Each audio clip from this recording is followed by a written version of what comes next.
the Liberia Broadcasting System. Welcome to Newsline. 30 minutes of the most intriguing news forming about Liberia and the rest of the world. It's Tuesday, September 26, 2023, and presenting this afternoon's presentation. My name is Emmanuel Colley. Big stories topping the news. President George Weah and ruling CDC gain more grounds in opposition stronghold of County. Finance Minister Samuel Tuo demands open apology from United Party standard bearer Joseph Boakai. The vice president needs to come out and say, I apologize if he really means well. If he doesn't do that, then the Liberian people will have to conclude that he really intends to punish them by ending the country. NEC announces a raffle ballot papers ahead of the October presidential and legislative elections. And away from Liberia, Mali's military junta delays presidential elections scheduled for Friday next year. The details of these interesting developments, including the weather report, sports, and the news in French, are all planned up. But first, Zoko Bestocone makes advances with the fresh bulletin of news. The standard bearer of the Coalition for Democratic Change, President George Weah, was on Monday received by thousands of citizens in Lofa County. The impressive turnout of citizens and supporters across different political rallies in Lofa have reportedly given a twist to long-held perception that the county is reserved for the opposition.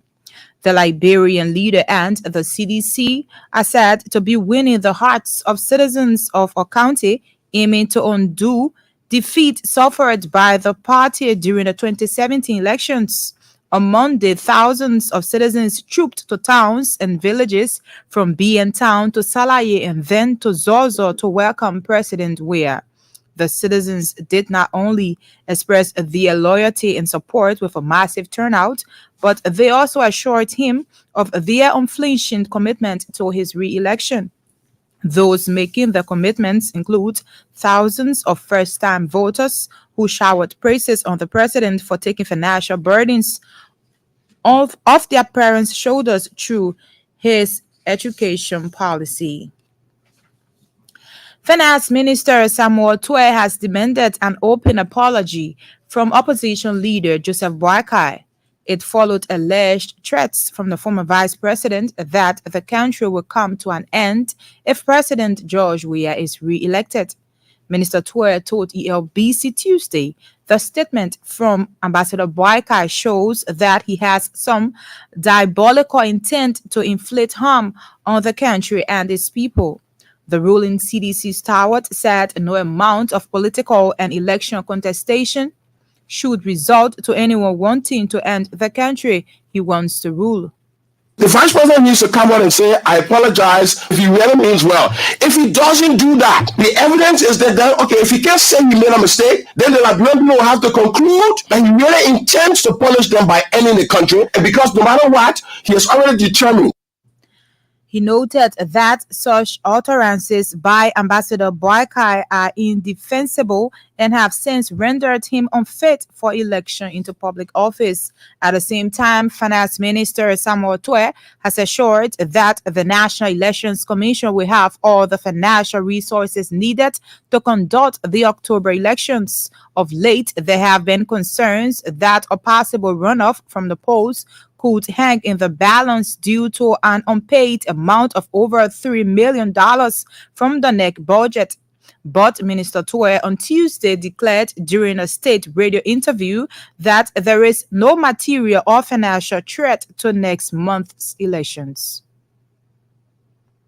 He said the government is fully aware that failure to hold elections in October will amount to illegitimating the administration. The finance minister added that, unlike in the past, when international partners were heavily involved with funding, this year's elections are fully funded by the Liberian government.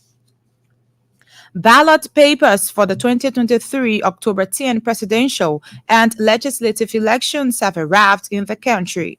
The papers, according to NEC Liberia chairperson David Eto Brown Lasana, arrived Monday from Ghana via the Rabas International Airport.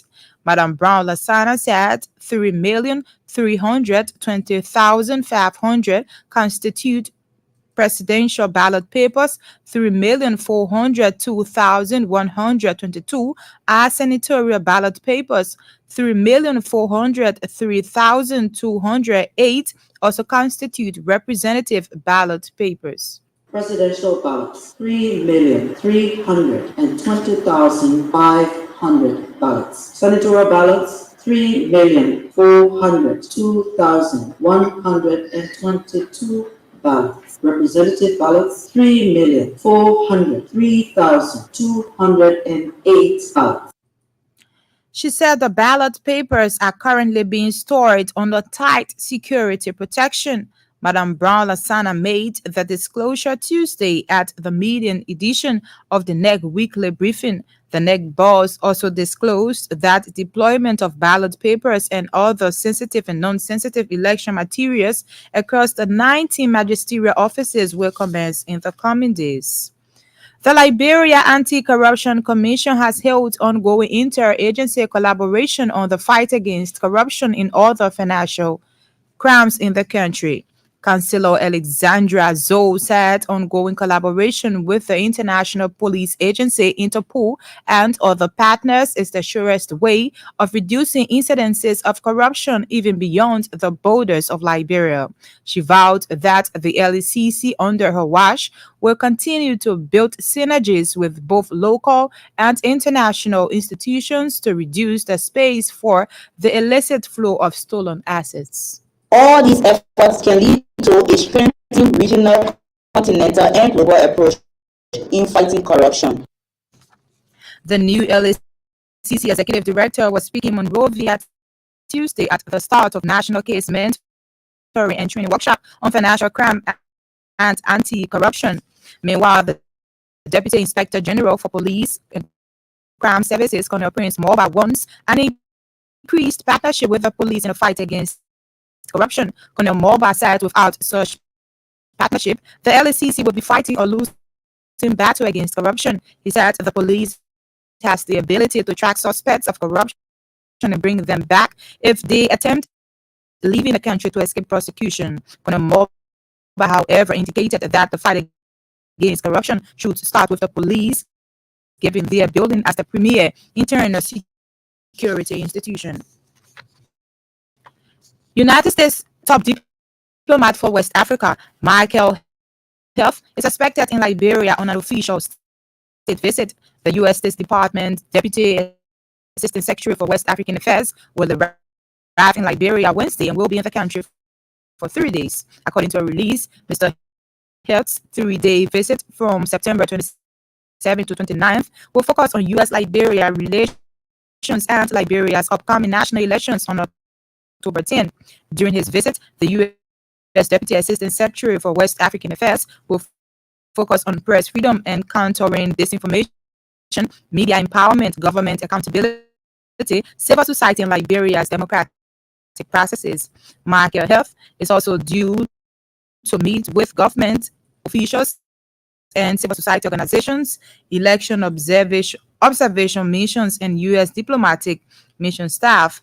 The top U.S. official will also hold a press roundtable event at the U.S. Embassy to conclude his visit. And citizens of Sano County are calling on Unity Party standard bearer Joseph Boycott to retract his recent statement made in Grand Bassawa on his campaign trail. Ambassador Barker is said to have threatened that the country will come to an end if President Weah is re-elected. Our correspondent Coast Asano citizens are saying such utterance from Ambassador Barker has a propensity to undermine the 20 years of uninterrupted peace being enjoyed by Liberians. Zokwe Beslekone there with the news bulletin. She will make a return to the news later on in the program with the weather report and a roundup of our regional developments. In one of the top stories we're following this afternoon, NEC announces arrival of ballot papers ahead of the October's presidential and legislative elections. As you may have heard in the news, the alleged threats by Unity Party standard bearer Joseph Boakai of the country coming to an end if President George Weah is re-elected continue to receive condemnations. The latest comes from Finance Minister Samuel Tue. Minister Tua made a statement Tuesday on ELBC Super Morning Show. Fetcher Tiwia has more on this development.